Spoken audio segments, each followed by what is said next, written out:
If you were driving around last night, you heard Uncle Teddy on the call as the Aztecs have returned home from Boise, Idaho. They next will take on San Jose State coming up Friday night, 8 o'clock.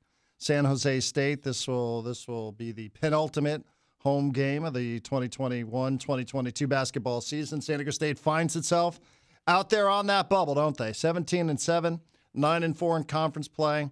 Tough one last night at Boise, 58-57. Climbed all the way back into it, down double digits early. You thought against one of the better defensive teams. Man, I don't know how this one's going to go. Climbed back into it, took a lead late, and then heartbreak right there at the final buzzer. Let's say hello to Dave Velasquez. Not that he needs to relive that again on radio, but he's here today. They're back in San Diego. They're getting set for the next opponent. We love Dave Velasquez, assistant coach with the Aztecs, who joins us on Xtra 1360. Dave, Darren, thank you very much. Oh, appreciate you guys having me. Well, thank you. Yeah, like you said, we don't want to relive it, but again, it gives you a little bit of time now to take a deep breath. We just got back to campus, but to sit there last night, this morning, break down the film and see how many great plays Matt Bradley, Nathan Minson made last night. I mean, Nathan Minson was a stud. 13 points, 11 rebounds, 3 blocks. He was awesome, And then you got Matt Bradley, who literally is just the way he plays, he just makes everyone else around him better. He throws the lob to Nate. He finds Chad Baker for that 3. He hits a step-back 3 and an and-one 3 all within the last 3 minutes of the game. It's just winning play after winning play after winning play. So incredibly proud of our team, proud of those two, but proud of our team. And we have a sense of resiliency and just fight that really shows the character we have. I mean, this group is special. I mean, you talk about being down at Colorado State, being down last night.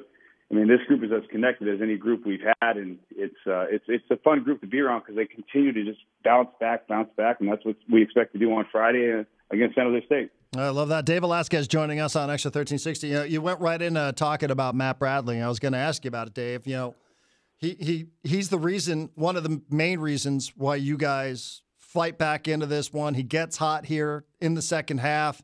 Everything he's putting up now, you're starting to believe it's going in. He has this moment at the free throw line where he misses a couple. And I just wonder, from a coaching standpoint, you've done this for such a long time, and I don't sense that anybody's scapegoating him. It's a moment in the game. He's a terrific free throw shooter. You're not in this game. You don't have the lead without him.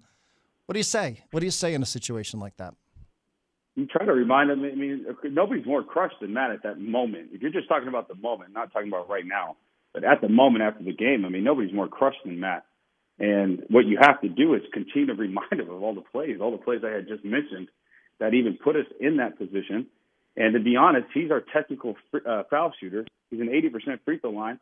If you had to draw up a better person to get the ball in that situation, you still wouldn't want anyone else more than Matt Bradley. So, what you try to tell him is remind him of all the great plays he made, all the great defensive plays he made to put us in that position. And again, you got to, let them know that this is not what's going to make or break our season. We are in great position to continue to play long and deep into March. We are 23 in KenPom and 30 in the net, and there's really no other metrics to go off right now, obviously, other than wins and losses that you can say. So if you're any other college basketball team in the country outside the 22 higher in KenPom and, the 29 higher in the net, you want to be San Diego State basketball right now, even with the heartbreak we had last night. So again, you just try to remind him we're in a, he's continuing to lead this team. He's continuing to make other guys better. That's 10 assists total in his last 2 games, even though he hasn't scored the ball to, averaging up to his, 18, 20 going into the last 2 games, whatever he was at. And Matt is an absolute stud. He came here to win, and that's what he's trying to do. And every day he's going to work like that with that mindset. I'm trying to win here and go into the NCAA tournament, win the league still. I mean, there's so much basketball to be played still. We still have 4 games left on this docket. I mean, we have 1 on Friday and 3 next week. One of them, which would be absolutely huge to get, which we obviously know at Wyoming. But, the most important one we have is on Friday. And judging by how this team's bounced back, we don't expect anything but an unbelievable, impressive win on Friday against San Jose State. Yeah, I'll bet on him on Friday night. No doubt about that, betting on Bradley. You talked about the assist. Coming out of a timeout, I loved it. I really thought I was going to spend more time on this to start the show a couple of hours ago, Dave. Who draws up that play at the end here where you guys take a lead, the ball goes to Bradley, sucks in a couple of the defenders, there's a screen there, Menza rolls to the basket. Where's a play like that come from? The undoubtedly best coach in the Mount West, Brian Dutcher. We call that play Hammer.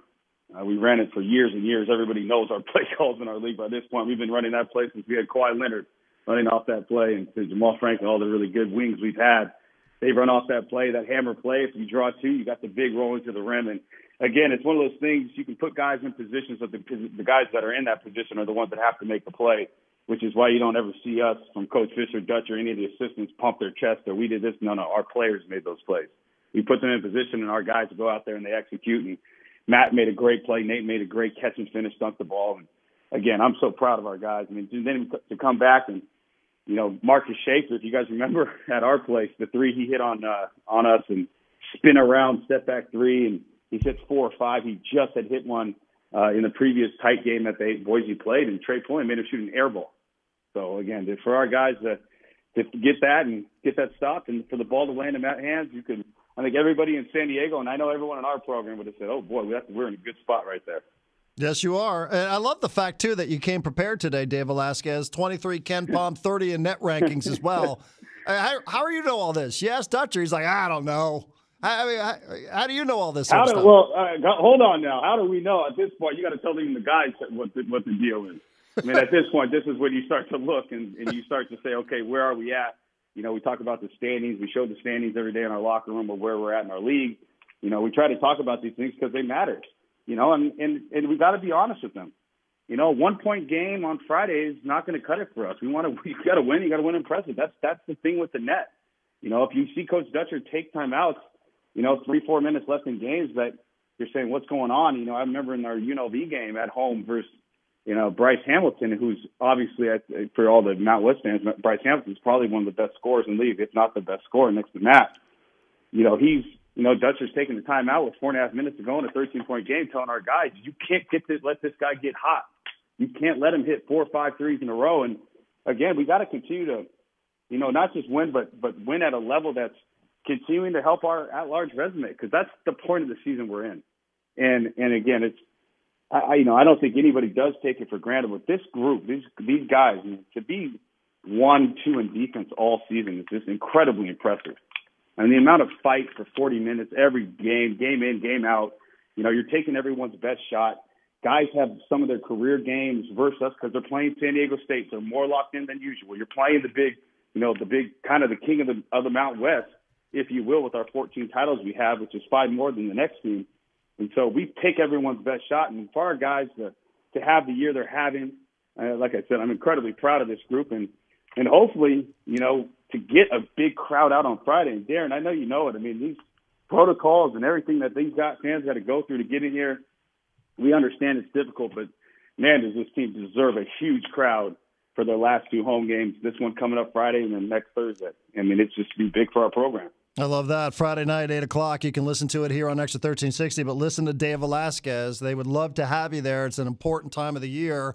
And as you say, I mean, you guys have performed so well at home, so it's not just the comforts of everybody sleeping in their own beds and you guys knowing the route to work. It is the crowd that clearly helps you guys when you're playing at Viejas Arena. There's no question. And it's something that's special. It's not every team gets it. A lot of teams get it, 1-2 off nights a year. They'll get a great crowd. But, I mean, Viejas Arena is nationally recognized and obviously on the West Coast is really respected to be one of the best college basketball environments that there is. And we've built that up over a lot of years. Our players, our fans, our community, our university. And it's something special. We recruit to it probably more than anything else, that and winning the Mountain West Championships, getting those rings. But that crowd that you play in front of, it's special. It's just a different feeling when Viejas Arena is rocking. And you would know that as well as anybody. I mean, I think that this sort of, gets overlooked at times, Dave. Like, this is what, season number 20 for you with San Diego State? Very, very lucky to say this is season number 20, and try to get another 20 here. It's all I know. It's all I want to know. It's more than what I love. I mean, it's a part of who I am. It's part of what my family represents, and I care deeply about this program, this university, and lucky to say I've been here for 20 years. Marty's looking at me like she can't believe it. I think she's probably commenting on your. She didn't know how old you are. She's like, "How old is this guy that he's been here 20 years?" Yeah, exactly. So got here when I was 18, so I'll let you guys do the math. You spent more than half your life with San Diego State basketball. It's incredible. I always say I spent half my life with Brian Dutcher. I mean, it's just an amazing thing. Every single day we've gone to work, him, Matt Soria, Mark Fisher, throw Mike May in there as well. I mean, we spend every day together for 20 years. It's special. It's a family. And it's something that our players can feel. It's something that recruits can feel. It's something, like I said, we recruit to. It's a family atmosphere. A lot of people talk about culture and family and loyalty and all that in college sports, and there's not much out there. And I'm lucky to say that San Diego State has been that for me and all of us around here. Yeah, that's you probably, we always used to joke about Coach Fisher and Coach Dutcher completing each other's sentences. You're probably right in that mix as well now. Well, I think you guys know Coach Dutcher enough. I'm a little bit tired of a few of the same jokes I've heard over the years, Darren. But it is one of those things where the assistants they kind of look at me when I already said, all right, this is what he's going to say today, or hey, he's going to watch film. This is what he's really going to want us to get done. But it's been a good thing, and we've had a lot of success. And winning's a lot of fun, and winning with people that you really care about is even more fun.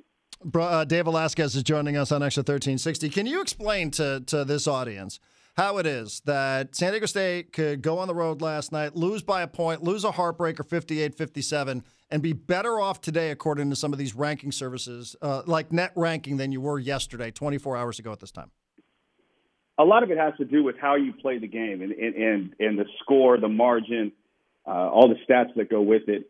And obviously the way we played and how tough we played them, it's so hard to win in there that even playing them close, playing them tight, gets you puts you in a position where the computer, whatever the algorithm is, says, wow, that's a really good team that's able to do that.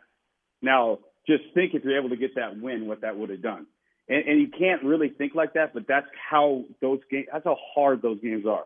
Same thing happened at Colorado State. It's so hard to go to Colorado State and win in their building that even though we lost by one on that last second, no call on match drive, it still kept us where we were. I believe we might have even jumped one spot there too as well. So these teams in the Mountain West, hard to win at, incredibly, and the environments we play in are different than others. And, it's one of those things where if you play a really good team at their place on the road, obviously, in a tight game, it shows well for you in your own resume that you're able to do that. And obviously we're not, we want to win. And that's all we talk about. We want to win the Mountain West. And we don't really start bringing up the NCAA tournament until this time of year. It's all about winning a banner and putting up another banner in Viejas Arena. And, again, with a lot of games left and while we're playing at Colorado State tonight, there's a lot of basketball to be played. And Boise's going to UNLV next. UNLV's playing the best basketball they've played all season. So a lot of games to be played, and we just got to take care of ourselves at this point, and that's our main focus. Like I said, for the third, fourth time, we got to get this win on Friday and play really well on Friday, bounce it back, and I know we will. Right, and it's not enough just to get a win, right? Like style points will probably matter Friday night as well. Yeah, and it's not just style points. I mean, you got to play to who you are. I mean, they're going to want to see us, play really well defensively. They're not going to want to see us win in a high-scoring affair. They're going to want to see us lock down defensively, but at the same time play really well offensively. And then those numbers hopefully will be, going in a positive direction. And as I mentioned before, I mean, it's just the truth of the matter. It's not, you can say you can do coach speak all you want. Oh, you never talk about it or this or that. And no, you play San Jose State. They're last place in our league. You have to play well, not just win. You have to win and play well. And that's the reality of the matter. That's the truth of the matter. And our players understand that. And, it's something that it's a mature group. And as a coach, you don't overlook anybody. We're going to scout the same way we scouted Boise State. We're going to, right here in 2:30, we're going to be sitting here watching film for an hour on San Jose State from our last game, how they found a way to beat New Mexico, and find a way to put a scouting report together where we'll go out and we're going to find a way to get to practice, get the scouting report on the floor, go one day of practice, and then we're playing Friday. And this time of year, the guys know the answers to the test. We just need to remind them. You mentioned the non-call at Colorado State. Did you get a good view of what happened at the end of the game last night with about a second to go? Yeah, that one's a little tougher. I'm going to stay away from that one. I mean, you can obviously, as a fan of your own team, you're going to want to say it wasn't as like the Colorado State one to me because it was just happening so fast. And, it's just one of those things that if you're Boise State, you're putting in if they don't call that, you're putting in an official. You're doing what we did after Colorado State, right? You're calling everybody and anybody and saying, what the heck happened? If you're us on that one, I don't know how much you can say. It's a bang play. Key Jet fell and credit to him. He actually he went up there the line and knocked him down. They found a way to get that win, and unfortunately we did not. But like I said, I mean, just the resiliency is just the word I keep coming to my mind about our team and, our program really at this point where the older guys know, we get down at halftime and nobody's pointing fingers. Everybody's like, hey, let's just play better. Let's play with more pace on offense. Let's continue to, rebound better defensively. I mean, it's a fun group to be around. It's a bunch of guys that just care about the right things, which is winning more than anything. And it's a fun group. Somebody might look at the final score and go 58-57, man. That doesn't, kind of game is that? For you, as somebody who's coaching this, and you understand these are two teams that really do, get down into the defensive metrics. Do you personally? I mean, do you enjoy a game like that, a 58-57 final score? Absolutely. I enjoyed the 42-37. I just wish we had 42 and they had 37. I love, defense is kind of the calling card I have over here, and that's, something I have a huge voice in. And no, it's one of those things defensively to go into and shut somebody's water off. We talk about it all the time. Shut somebody's water off just meaning, to lock them up, take them out of their set plays, make them play, try to play one-on-one basketball. When they look up, try to play one-on-one, they're going 1-on-5 versus us. And our rotations, our ability to help each other, covering for each other, rotations, box outs. I mean, just the toughness it takes. I mean, it's just so fun to be a part of a program that just, defense is our calling card, and it's been that way for a long, long time, and it will continue to be that way. And when the players buy into it, like this group obviously has, being number 1 or 2 in defense all year in the country, it's really fun as a coach because they do all the little things, and it takes all the little things to win, and that's what we'll continue to try to do. So you'd rather win a basketball game 58-57, right? Like, let's put the shoe on the other foot. You'd rather win a 100%. Basketball game 57-56 than 85-84?